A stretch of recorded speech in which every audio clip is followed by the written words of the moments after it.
जी महाराज। देव गुरु के बंधन खोल दिए जाएं। जो आज्ञा महाराज।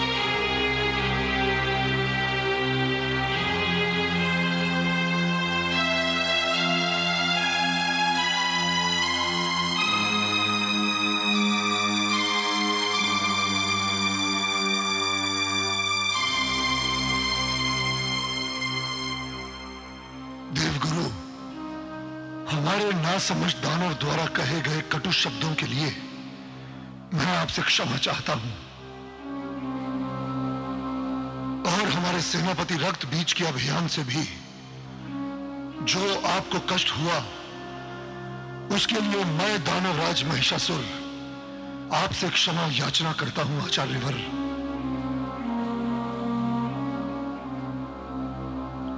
यह अभियान भी हमारी युद्ध नीति का ही एक योजनाबद्ध चरण था, किंतु आपके लिए हमारे मन में तनिक भी कटुता नहीं है देवगुरु।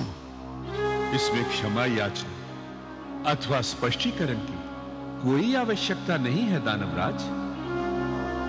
जिस प्रकार मैं देवताओं की रक्षा और विजय कामना के लिए अपने धर्म कर्तव्य का पालन कर रहा था, उसी तरह सेनापति रक्त बीज ने भी तुम्हारे आदेश की अनुपालना की है। परंतु आवश्यकता तो इस बात की है दैत्येंद्र, देव दानव में चल रहे परस्पर संघर्ष की समाप्ति हो। दोनों वर्ग मिलकर सृष्टि के विकास और कल्याण में भागीदार बने।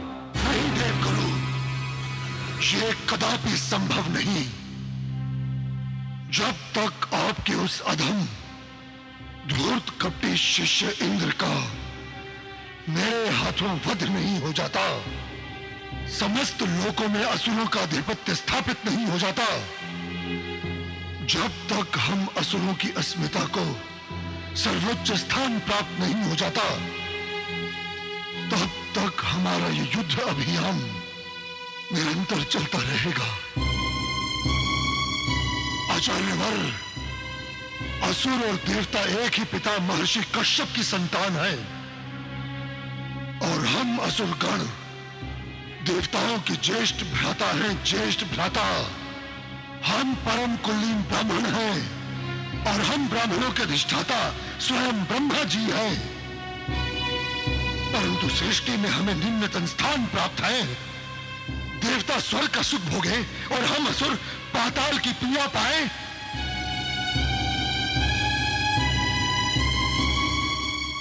नहीं देवगुरु, नहीं, ये नीति नहीं, अनीति है। अपनी शक्ति सामर्थ्य से सर्वोच्च स्थान प्राप्त करना हमारा जन्मसिद्ध अधिकार है। ताम्राक्ष।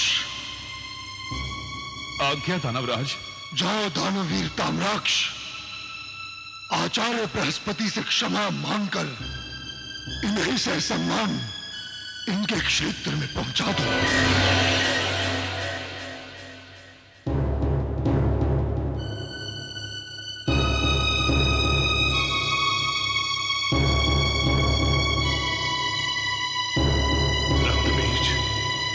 रक्तबीज। गुरुदेव प्रणाम। गुरुदेव प्रणाम। आयुष्मान भव। आइए गुरुदेव, पधारिए। कृपया आसन ग्रहण कीजिए।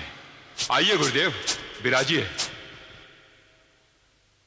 गुरुदेव, इस अमावस्या की रात्रि में आपका अकस्मात हमारे शयन कक्ष में पधारना कहीं भविष्य के संकट का संकेत तो नहीं? वीर रक्तबीज, तुम्हारा अनुमान यथार्थ है। आज इस अमावस्या की अंधकारपूर्ण रात्रि में हमने भयानक दुस्वप्न देखा है। एक संहार करती हुई देवी द्वारा सारे वीर असुर योद्धाओं के शत विक्षत शवों को हमने यहां वहां अनाथों की भांति दुर्दशा में पड़े हुए देखा है। गुरुदेव, स्वप्न केवल स्वप्न होता है, इससे इतनी चिंता कैसी? स्वप्न दुस्वप्न में भेद होता है वत्स। ये भविष्य के महान संकट की पूर्व सूचना है। महिषासुर किसी अपूर्व सुंदरी पर कामासक्त हो गया है। वो सुंदरी नहीं, कोई अलौकिक शक्ति है जो असुर साम्राज्य के विनाश के लिए ही प्रकट हुई है।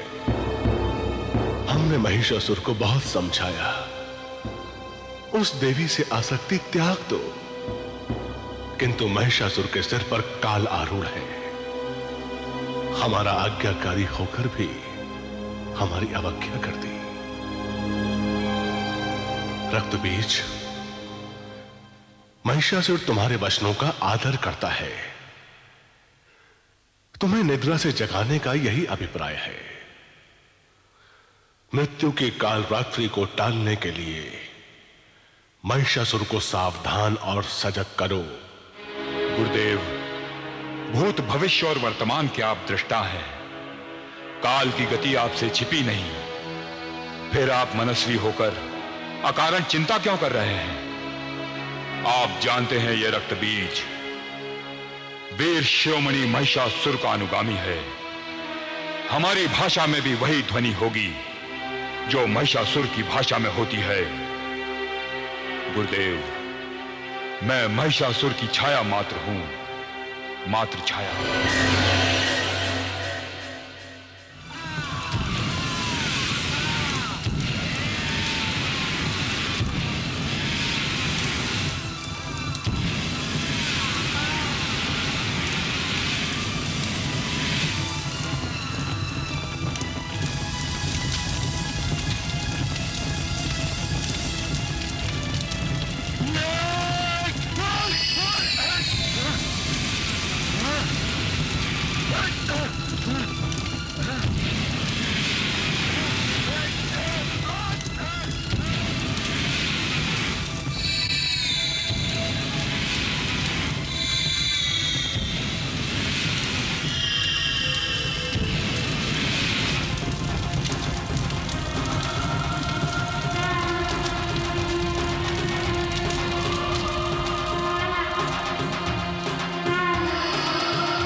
नमस्तुते